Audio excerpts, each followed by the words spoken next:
place to lock away garden tools, or your children's bicycles, or a pet. Just a quiet workplace, or an extra space for that special hobby. And they're easy to assemble in corrosion-resistant Zinc-Alume 2 or Colorbond. That's firm and level, and yet allows drainage away from the site. Don't forget to leave about 18 inches clear space around the shed so that assembly and maintenance is easy. Your garden shed must have a solid, damp-proof base. I chose concrete pavers because my wife hasn't decided yet about landscaping the garden area. And because the frame is so strong, I'll be able to move the garden shed later and put it on a concrete slab. To prevent dampness entering the foundation, it's best to place a heavy-duty polythene sheet under all the pavers or the whole slab.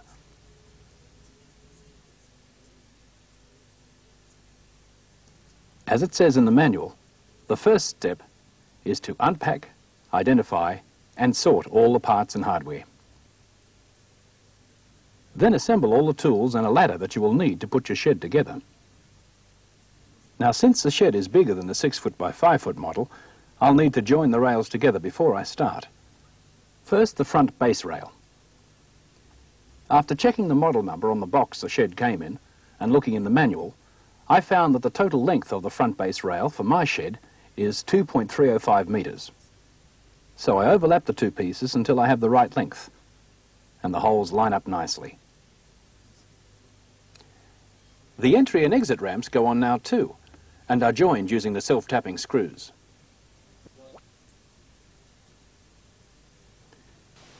One thing about self-tapping screws, I think it makes sense to use an electric or battery screwdriver with a magnetic bit in it. Saves you a lot of time. Then I do the same thing for the rear base rail, both side base rails, and side top rails, checking each time that I get the right length for each part from the manual. The mid-wall braces and the front and rear top rails are even easier. Just put the two pieces end to end and join them with this bracket. While we are assembling the front and rear top rails, it's a good time to put the gables on as well.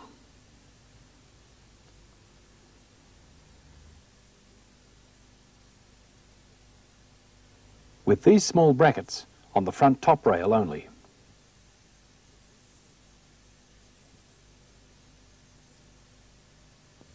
The last pieces we need to join are the roof beams. There are two long and two short ones. You lay a long and a short piece end to end, then lay the other two pieces on top to double the thickness. Then bolt them all together using the nuts and bolts. All the parts are now ready. I began assembling my shed by setting up the base rails. I positioned the rear base rail and side base rail with corner gussets and fastened them with self-tapping screws. The front base rail doesn't require corner gussets. Just crimp it in and it's secured to the side rails at the shed corners with self-tapping screws using the pre-punched holes. And then I attached the Zs. Now for the corner panels. Use both hands to bend the 4 corner panels to a full 90 degrees. That looks right. Here, as you can see, I'm going to screw the front corner panels to the Zs and the side rails. Notice how I've attached the short side of the panels to the side rails. And now the rear corner panels to the rear and side rails. Again, short side to the side rails. Now it's onto the door glides. You hold the door track so that the open edge faces down. Place the stem of the wheel into the door glide and slide the two pieces into the door track with the wheel facing the back. There are 4 glides in total. You put 2 in from each end. Now fasten the door track to the top of the front corner. Now we fasten the rear top rail to the top of the corner panels and attach the side top rails to the top of the corner panels. Before you fasten them, make sure the side top rails actually sit on top of the front and rear top rails. Now everything's starting to take shape. Now we do the rear mid-wall brace between the back corners for added strength and stability. Now for the remaining mid-wall braces. You fasten the side ones between the front and rear corners with gussets. Then secure the front mid-wall braces on either side of the doorway. Now the door jambs. Screw the door jambs, one each side of the entry ramp, to the door track at the top, the mid-wall brace, and to the Zs at the bottom. What's my next job? Ah, the wall panels. I can screw them to the top rails, the mid-wall braces, and the base rails.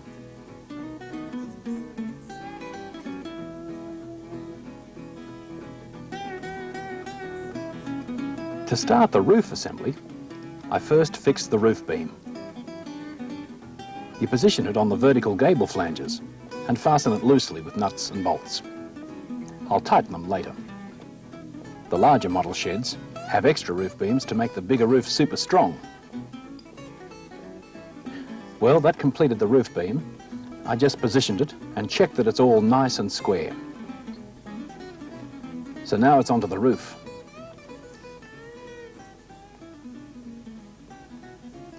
I position the roof end panels over the gables section and line up the holes to fasten them with bolts and nuts. Then they're attached to the roof beams and the side top rail, using plastic washers to keep out the weather.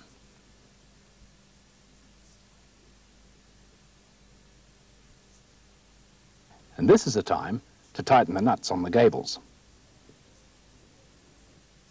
Now for the roof panels and ridge cover panels. I positioned the roof panels, one on each side, and then progressively installed the required ridge cover panels.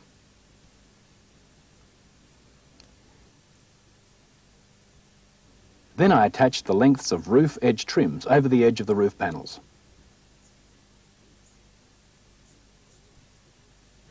I'm getting close to finishing the job now, only the doors and fascias to go.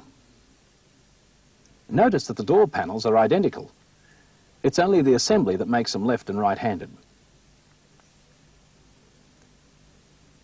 Now for the top door braces, fasten through the mid-holes only. Then fasten the door braces and the plastic door spacers, 2 for each panel, to the bottom of each door panel. Then you position the bottom of the door in the channel and attach the top to the 2 door glides. And you repeat this for the other door. Now fasten the door handles to the door panels with nuts and bolts. Before you go any further, slide the doors closed to see that they meet squarely. Now you insert the narrow top flange of the door fascia between the door track and the gables. Press firmly until the flange is forced in and fasten it to the door track with self-tapping screws. I'll give it a final check for squareness. I found the easiest way to ensure that the base frame is square is by checking that the diagonals are equal. Ah, that looks pretty good. Now we can look at anchoring the shed. Having carefully positioned the shed on its base, we use a 6.5mm carbide bit to drill into the foundation, which fits comfortably with a 6.5mm Dynabolt. And don't forget to use flush-fitting bolts on the door base rail. I always feel it's a good idea to use a silicone sealant under the base rails as it keeps rainwater from draining into the shed.